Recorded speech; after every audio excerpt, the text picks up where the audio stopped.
गंगा किनारे बसा मथुरपुर गांव हरे भरे खेतों और शांत वातावरण के लिए मशहूर था। इसी गांव में एक मेहनती किसान रहता था। राम एक सीधा साधा ईमानदार आदमी था। उसके पास ज्यादा जमीन नहीं थी, लेकिन जो भी थी उसे वह पूरे मन से जोतता बोता था। हर सुबह सूरज उगने से पहले वह उठता, अपने बैलों को हल में जोड़ता और खेत की ओर निकल पड़ता। गांव के बच्चे राम को राम भैया बोलकर पुकारते थे, क्योंकि वह सबकी मदद करता था। किसी के खेत की मेड़ टूटी हो या किसी का बैल बीमार हो, राम हमेशा सबसे पहले पहुंचता था। गांव के किनारे एक विशाल जंगल फैला हुआ था। उसकी गहराई में कोई नहीं जाता। बुजुर्ग कहते थे कि उस जंगल में एक पुराना बरगद का पेड़ है, जिसके नीचे रहस्यमय आवाजें आती हैं। कुछ कहते हैं वहां देवताओं का वास है, तो कुछ डरकर कहते हैं वहां आत्माएं भटकती हैं। राम इन बातों पर हंस देता। वह कहता, भूत प्रेत नहीं होते, बस हमारी सोच होती है जो हमें डराती है। लेकिन उसके मन में हमेशा एक सवाल रहता है, क्या वाकई उस जंगल में कुछ है? एक दिन सुबह राम के खेत की मेड़ टूट गई। जब वह उसे देखने गया तो उसने देखा कि जंगल की दिशा से मिट्टी खिसकी हुई है।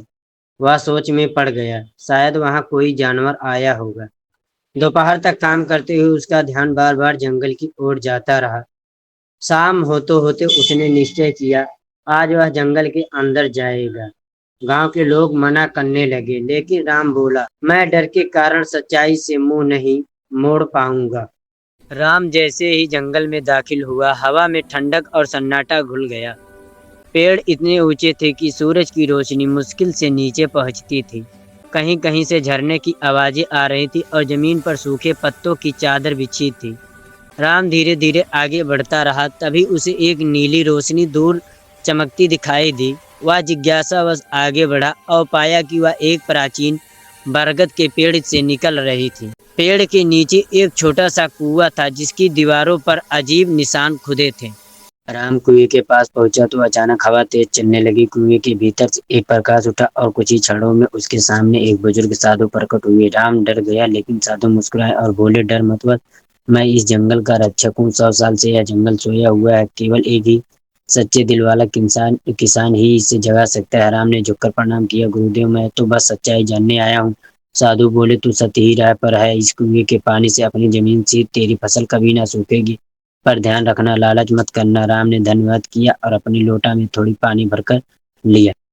अगले दिन राम ने वही पानी अपने खेत में छिड़का। कुछ ही दिनों में वहां हरी भरी फसल उगाई। धान की बालियां सोने जैसी चमक रही थी। पूरा गांव हैरान था, राम भैया के खेत में क्या जादू हुआ है। राम मुस्कुराकर ऊपर ताका, मेहनत और ईश्वर की कृपा। लेकिन उसने साधु की बात याद रखी, लालच नहीं करना है। उसने बाकी पानी कुएं में ही रख दिया, ताकि किसी दिन जरूरत पड़े तो उपयोग कर सके। राम का पड़ोसी हरिराम उसकी सफलता देख ईर्ष्या करने लगा।